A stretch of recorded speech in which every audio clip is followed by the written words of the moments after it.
Our words for reflection today, It Matters What We Believe by Sophia Lyon Boss. Some beliefs are like walled gardens. They encourage exclusiveness and the feeling of being especially privileged. Other beliefs are expansive and lead the way into wider and deeper sympathies. Some beliefs are like shadows, clouding children's days and fears of unknown calamities. Other beliefs are like sunshine, blessing children with the warmth of happiness. Some beliefs are decisive, separating saved from unsaved, friends from enemies. Other beliefs are bonds in a world community where sincere differences beautify the pattern. Some beliefs are like blinders, shutting off the power to choose one's own direction.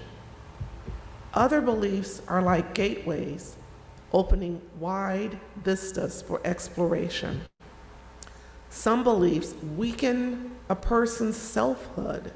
They blight the growth of resourcefulness. Other beliefs nurture self-confidence and enrich the feeling of personal worth. Some beliefs are rigid, like the body of death, and potent in a changing world. Other beliefs are pliable, like the young sapling, ever growing with the upward thrust of life. As a Unitarian Universalist attending a Catholic school in a fairly conservative part of central Minnesota, there was a lot of opportunity for me to disagree with my teachers and peers during my teenage years. There were times when I was very straightforward and open about that disagreement, like when I was supposed to write about my personal relationship with God for a theology assignment, and I wrote, "I do not have a personal relationship with God because I don't believe in God." Looking back, I think I would now have a more nuanced and sophisticated sort of answer, but it was very authentic to my 14-year-old self. There were other things that felt harder to be open about, particularly some of the more hot-button political issues of that time, like abortion access and gay rights. I knew that people were all over the map on these issues, but I also knew that I was coming from a somewhat different perspective than many of those I spent my days around. These people were my friends and my teachers, and I was already dealing with all the insecurities of high school, so I wasn't sure I wanted to get in the way of those relationships with my opinions. And so sometimes, probably more often than not, I just stayed quiet. When I did speak up, it felt risky, but it also felt more true to myself. I remember writing an essay in favor of legalizing gay marriage when I was a sophomore for an assignment on rhetoric and persuasion. I was nervous because I didn't know where the teacher was at on this particular issue, but it was supposed to be a persuasive essay, so I went for it. I don't know that I changed any minds with that paper, but at least I felt like I was living into what I believed. I wasn't sure I was up for that conversation at the lunch table, but I could make the argument when I was assigned to argue. A couple years later, as a somewhat more confident senior, I participated in a day of silence with a small group of other students. It was probably one of the first publicly pro-LGBTQ events that had taken place at my school. And I remember feeling so self-conscious all day.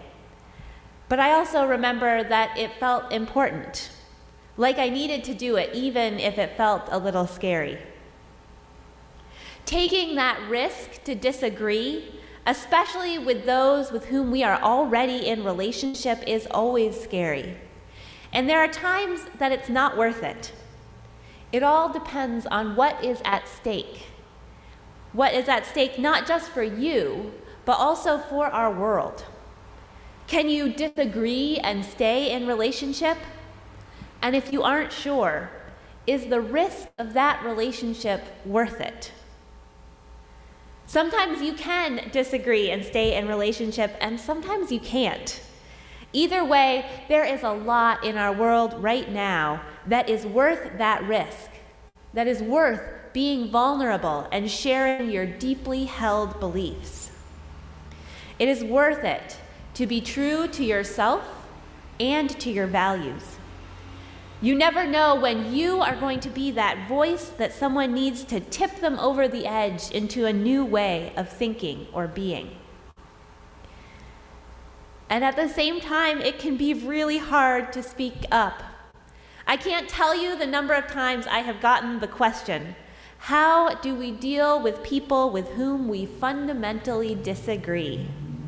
It is something we all struggle with, especially as we, as Unitarian Universalists, are also committed to upholding the inherent worth and dignity of every person, even those with whom we disagree. So how do we disagree as Unitarian Universalists with integrity and with love?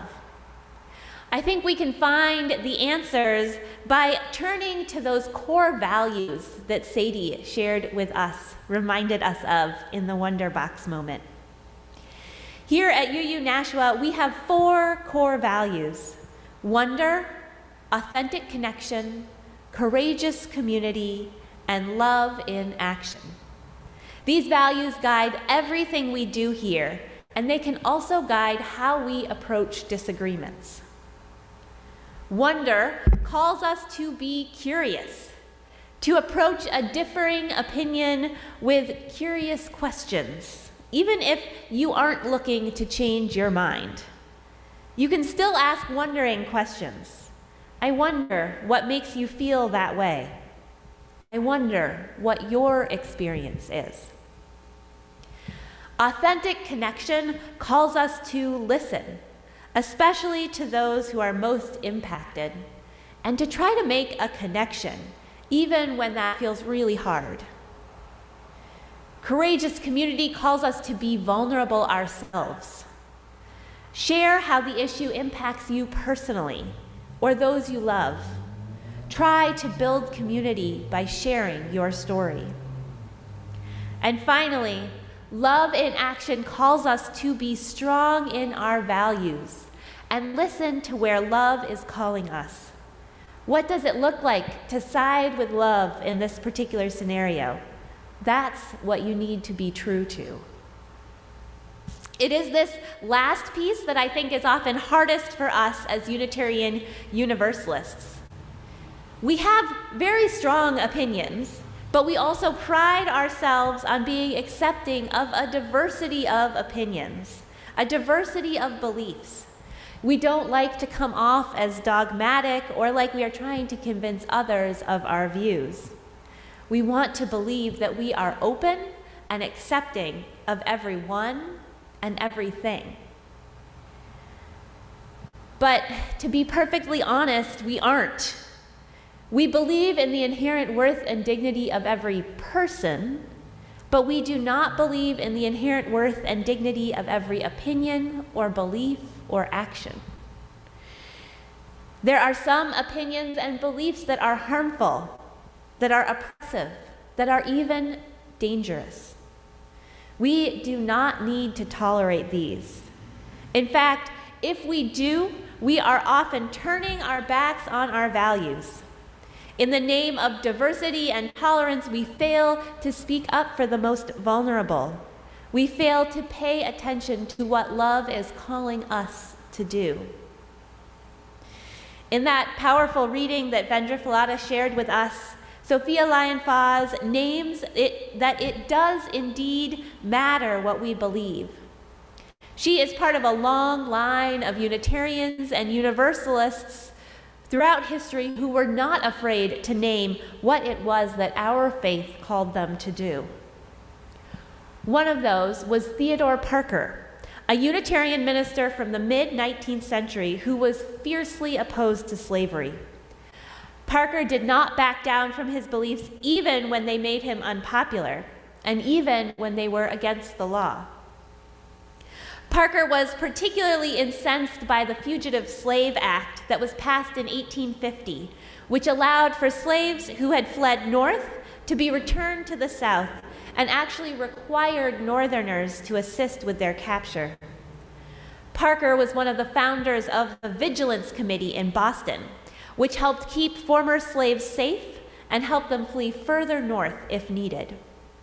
Most famously, he sheltered a couple who were members of his congregation in his own home, supposedly writing his sermon with a pistol nearby, just in case someone came for them.